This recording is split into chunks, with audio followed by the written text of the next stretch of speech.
I grew up near farmland. Roaming bloodthirsty critters are just a way of life. The 1986 film Critters, wait, that's the Ghoulies. Don't worry, this one has a toilet scene in it too. But like with Ghoulies, Critters was considered to be one of the many Gremlins knockoffs of its time, but that wasn't the original intent of the movie, as it had a script that was written well before Gremlins, and then would be rewritten to lessen some of the similarities even more. The original script came about from Dominic Moore, who showed the script to Stephen Herrick while the two were working on, of all things, City Limits. Then they worked on a final draft and it would become the directorial debut for Herrick, who would later go on to direct Bill and Ted's Excellent Adventure and The Mighty Ducks. And Moore would give us such rental classics as Evil Bong and The Ginger Dead Man. The film incorporates more sci-fi elements than movies like Gremlins or Ghoulies, as the monsters in this are aliens called the Krites, who escape from a prison transport asteroid, and of course land directly in farmland, as the film could really be classified as a modernized 50s drive-in feature, with nods to popular movies of the time like Ghostbusters, The Terminator, and Star Wars. I would absolutely purchase adorable Critters toys. And 80s movie, New Line Cinema movie, this is probably gonna have Lin Shaye in it, isn't it? Yep, it does. There's other crew members too who would later work with director Herrick, as cinematographer Tim Surstedt also shot Bill and Ted's Excellent Adventure, and David Newman did music for Bill and Ted and the Mighty Ducks as well. We've got no time to waste here, we're already on board a prison asteroid. Makes sense to me, asteroids are just up there floating around and not doing shit anyway, might as well use it as a prison. It really is the best way to transport the critters to extermination, and make sure you have the best deadites in charge of this place. This is escalating fast. The Krites have already escaped. The Krites have stolen a ship. Damn. Understatement. Thankfully, the place has the best bounty hunters / glam rockers in the solar system. These shapeshifters will fare much better on Earth, as the warden's distinct penis head might stick out a little too much. The egghead bounty hunters are the way to go. It's a low-budget film, so it helps the production tremendously that the critters are landing on a farm. We'll save the more populated areas for the sequels. And Dee Wallace is used to alien visitors. In fact, maybe the critters will give her the common courtesy of not creepily watching her as she sleeps. This is where we meet the Brown family, led by Helen and Jay. Here's hoping Billy Greenbush will fare far better here than his ill-fated trooper in The Hitcher. So that's why this won the Patreon poll. Gotta keep the Hitcher connections going. Or maybe he would rather deal with crazy Rutger Hauer than his kids, Brad and April. Shut up. Just shut up. You have a test today, Brad? You're a real shithead, you know? We use the name penis breath in this house, mister. The parenting is rather graphic here. You miss that bus, I'm gonna skin you and hang your bones out to dry. Ugh, I hate that my dad is Ed Gein. I gotta get used to Billy not playing the sheriff here, 'cause in Critters, that honor goes to M. Emmett Walsh. Well, this here says that John Travolta used to be a waitress in Fort Myers, Florida. What's happening here? No, really, they're filming Hairspray here, Sheriff. But when is the real hero gonna show up? They're coming! Excellent. Every small town needs their own Otis. Here, the lovable Charlie is played by Don Opper, a man who uses the power of drink so well he'll be in the first 4 Critters movies. Charlie explains that he has to drink due to all the radio transmissions he receives in his fillings. I understand that reason. I drink 'cause it's fun. See, I'd party with these two. The bounty hunters are unnamed here, but in the following film, they'd be named Ugg and Lee. They're gonna choose the best Earth source to don their new appearance at— wait, no, for the love of God, don't choose Hitler! It's an 80s movie. Coming to Earth in the form of a rock star will be the best way to fit in. Shadows calling, it's the power of the night. Yes, Johnny Steele was our best Richard Marx in '86. If you ask me, an alien who visits Earth should have Power of the Night be their introduction to earthly music, as the song actually was written and performed by Johnny actor Terrence Mann. There's no need to find someone else to shapeshift into. The aliens love Johnny Steele so much, they stopped to watch the entire song. Not only will Ugg be able to blend in as Johnny, but with his rock star looks, he'll get so freaking laid. But meanwhile, in Sling Blade, Charlie and Brad have all the best barnyard shenanigans. Their hobbies are doing anything to bring out Charlie's inner slapstick comedian. Hey, Charlie, you ain't still drunk, are you? No, Jay, I'm only half drunk. That's what I want to hear. You're the best babysitter we got. Honestly, when April introduces her boyfriend Steve, I don't even know if we need the bounty hunters. Daddy, this is Steve Elliott. I asked him to stay for dinner. I hope it's okay. Because we got Billy Zane! The frickin' Phantom himself is here to protect the town! If they can survive slingshots, of course. Ah! That's a look that says, I absolutely meant to do that. They have the best of fun here. She better count her blessings it wasn't Charlie carrying that glass. It'd shatter into pieces and somehow blow up the whole house. Here, though, it'll only be poor Brad that gets grounded. You know better than that, boy. Go to your room. Ugh, Dad, deodorant, please, for the love of God. They think they're punishing Brad, but he was already planning on coming in here to jam out. Power of the Night is the only song that exists in this universe, and for good reason. I'm surprised they're not all listening to it at the dinner table. That'd save the awkward conversation when she wants to hardcore make out with Steve. Hon, I kind of figured you'd watch me bowl tonight. Dad, no. Have you been drinking kerosene again? But seriously, should we be worried about the critters? I'm starting to think the influence of Charlie is causing Brad to become a terrorist bomber. It was the 80s. Dynamite and C4 were readily available in any circus world. Ooh, he's gonna mess with his horny sister, but good. Let's see them bang in the hay when I slingshot some napalm in there. I love how Dad comes in and only takes the slingshot away from him. You can keep the cherry bombs and grenades, son. And if you're lucky, after 2 weeks, I'll let you play with my AK-47. The movie does a good job of setting up the characters. The Browns are a pretty funny family. Sometimes I forget the critters are even gonna show up, until, oh right, the movie is in space sometimes. Where the only alien motto is to have the drunkest man in town be the first one who sees the ship.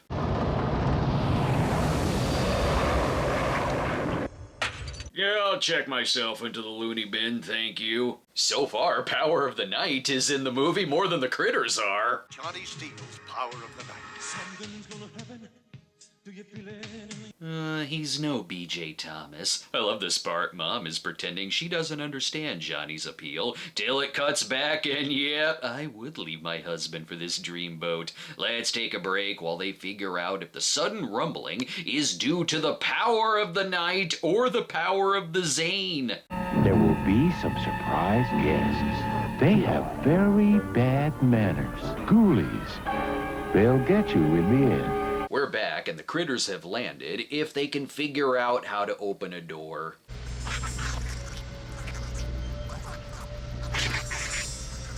By God, son, we're being invaded by a planet of Donald Ducks. I love these kinds of movies where no matter what kind of alien creature lands on Earth, their first target will always be the cows, and a bumbling deputy who is very unlucky at love. How about we get some donuts and coffee after work, huh?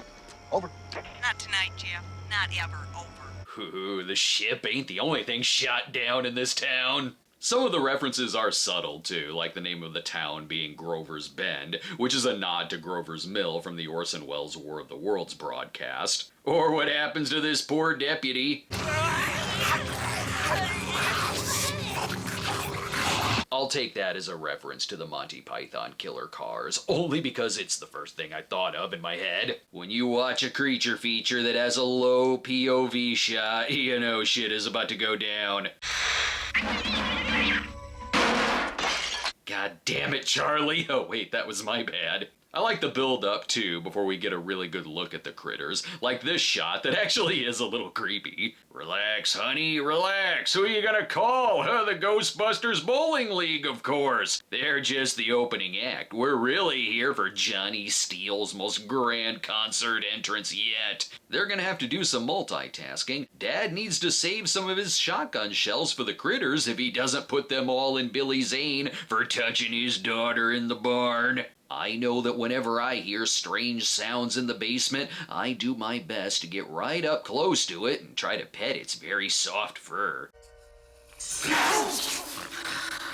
Brad, grab me the biggest slingshot you can find. Not only do these hungry little suckers have razor-sharp teeth, but holy shit, they're like porcupines who can shoot out their spikes like a crossbow. The bounty hunters aren't doing the best job so far. Maybe speed up your walk a little bit? We don't know how much time Billy Greenbush has left. Between the Hitcher and Jason Goes to Hell, he's died in everything that I've reviewed him in. They need this time since Lee finally finds someone to transform into, that being Deputy Jeff. Well, not gonna be stealing any broads from Johnny Steele there, are ya? All of them seem shocked, except for Brad. Makes sense, he's played by American Dad Scott Grimes. This does seem like something that would happen to Steve. Just like I'm also not shocked the creatures are cock-blocking April. She's played by Nadine Vandervelde. To give a connection to the following year's Munchies, Brad has been waiting for this moment his whole life. He already has his bombs ready. Well, luckily for us, the creatures are idiots. This should make the critters easy to defeat. They're very gluttonous, so we just have to lead them to a buffet that only serves firecracker shrimp made of actual firecrackers. They can at least explain things better than Charlie. Call the army. They're here. Who? Who? Them. My teeth. We could also give the critters some of Charlie's meth. So far, I think the bounty hunters are destroying more of the town than the critters. Oh, my man. We warned you not to build your church with plywood. They're checking out the church first, most likely because Kreitz sounds a little like Christ. The town is more concerned that poor Jeff looks like he swallowed everything he confiscated off of Charlie. Now is a good time to see if the weapons work.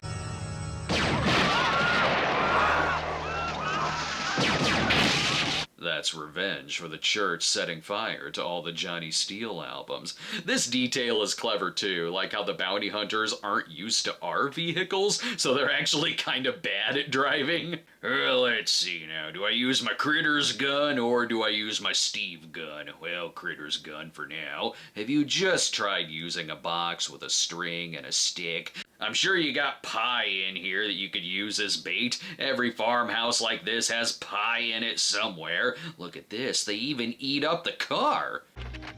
Oh my God, Jay.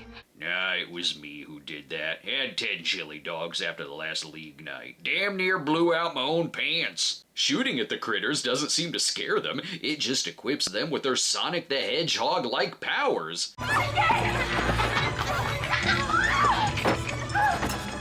The sounds the critters make are adorable. Voice actor Corey Burton came up with their language too, as he called it a cross between French and Japanese, and creature designer Charles Chiodo based them off the Tasmanian Devil, which you can see. Jay must be the most delicious of the family, as he's the only one the creatures keep trying to eat. The others, they just want to scare a little.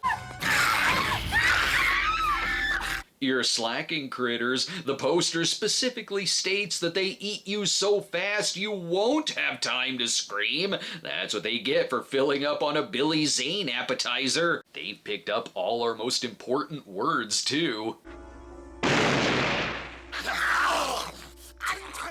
The universal curse. And all this is happening on League Night, the biggest tragedy of the whole movie. Look, even Charlie recognizes the importance of being the drunk at the bar on every bowling night. And this too. See, drunk parking is when you know the game has started. Oh God, what in the world is happening now? Christ, I hate it when the customers get a little too into karaoke. This place is full of uncultured swine. They don't even recognize the great Johnny Steele. When he walks in, he has to impress them with his bowling talents instead of his musical talents. Holy shit. The Ugg abides. I bet everyone here would recognize him if he turned into Johnny Charo instead, which that'd be amazing. They wouldn't be proper action heroes unless they get into some kind of bar fight first. By God, I'll be back. I'm calling up the Weekly World News. I'll be rich. If anything, Lee does Charlie a favor by turning into Handsome Charlie. Keep your shirt on, asshole. Yeah, Charlie, what gives? Why am I suddenly attracted to you? I like how Lee is undecisive with who he turns into, but ugh, yeah, no, I'm a rock star. I'm sticking with this look. There's a whole section of the town that's never really aware of the critters, and to them, the big alien invasion is from the bounty hunters. And I don't know how much the sheriff can take on either. This had better be important. How dare you call me when I'm dying? See, they've couch-ridden Billy Greenbush, the only one who's kept Mom's mood at peace. Why don't you go check the windows? I already did. We'll check them again! Her hatred of the critters pales in comparison to her hatred of her kids. The critters don't want a good stern talking to either. They give Mom some medicine even stronger than her Valium. The true way to kill a critter, though, is to just keep being an idiot. I got it. Lead them to Montgomery Wards. There'll be no match for ceiling fan displays or the toilets. There really is a couple movies going on here, which is clever how the town is seeing Ugg and Lee as the villains. Yeah, what kind of disturbance? Evidently, some guys shot up the bar. Good Christ, our town's personal 9/11! And Lynn Shay is selling the hell out of her lines. Reverend Miller, Charlie McFadden, and some stranger just shot up the bar at the Bowl-A-Rama Lane's over. Oh, that's just what Charlie does. I'll drive him to the drunk tank myself. It works as an introduction horror movie, too. Like how the kid becomes the de facto hero of the family. A way better combination of horror, comedy, and kids movie that I just saw in Return of the Living Dead 2. Let's take a break while the movie itself cuts to its own commercial. Dad, why do we even have this in the barn? Come see me at my next convention, Planet FunkCon, in Davenport, Iowa, June 26th through the 28th, where I'll have copies of my latest book, Skinamax, which also has a space prison. We're back, and the ever health-conscious critters are only eating so they can grow big, strong bodies. Say, honey, what do you say we get started on a third kid, just in case Brad doesn't make it? If there's one part that's a little like Ghoulies or other small creature films, it's that they always have a montage of them doing shenanigans.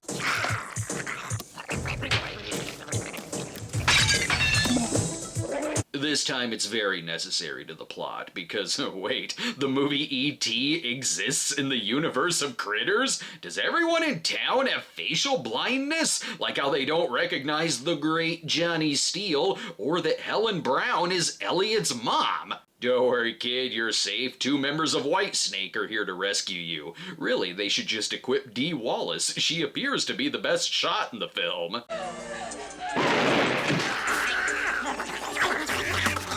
That's critter talk for shit, shit, shit, shit! In previous movies, she's gone up against werewolves in The Howling, rabid dogs in Cujo, and mutants in The Hills Have Eyes. She can handle the punny critters.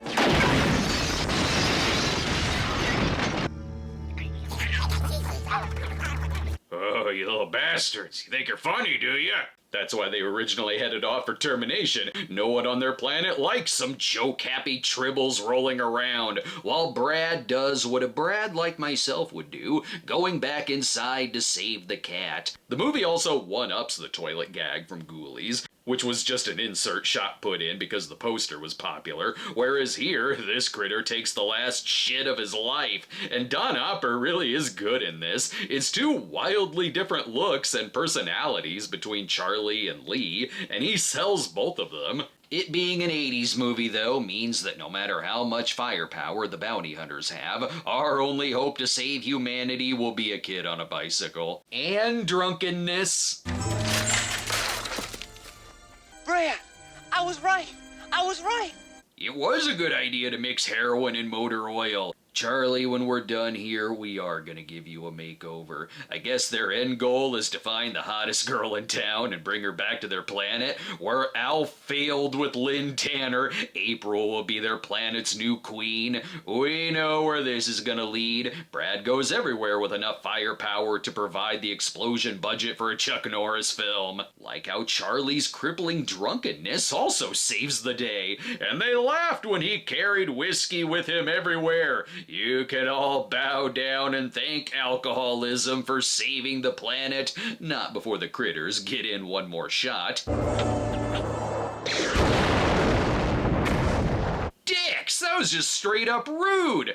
Gee, thanks, Brad. If the wick was just a little shorter, it could have saved our house. At least we still have our tree. Oh no, damn it! We got nothing now. Gotta love a happy ending that makes them all depressed. No need to say goodbye now, kid. There'll be a sequel. Here, call us if the movie does well at the box office. And it does. Critters is a delightful old-school farm-set sci-fi flick and does a good job of not making you constantly think about gremlins or ghoulies. It does have its own identity for this era, with a cast of likable characters who do a good job of working together to save their land, or try to save it at least. Hey, you blew up my damn bed. I'm the real victim here. There's just enough left in the budget for their good deeds to pay off, as the most impressive effect in it is when their house is reconstructed. Either the aliens did this out of the kindness of their hearts, or they just want to mess with the cat again. Chewie? Assholes, put me back in. I'm gonna mail myself to Abu Dhabi. Good thinking, because of course the critters left behind some sequel bait droppings. So in 1988, we'd get the first of many sequels, Critters 2, Charlie Enters Rehab. It's another taste of terror. Critters 2. The main course. Rated PG-13. Now playing at a theater near you.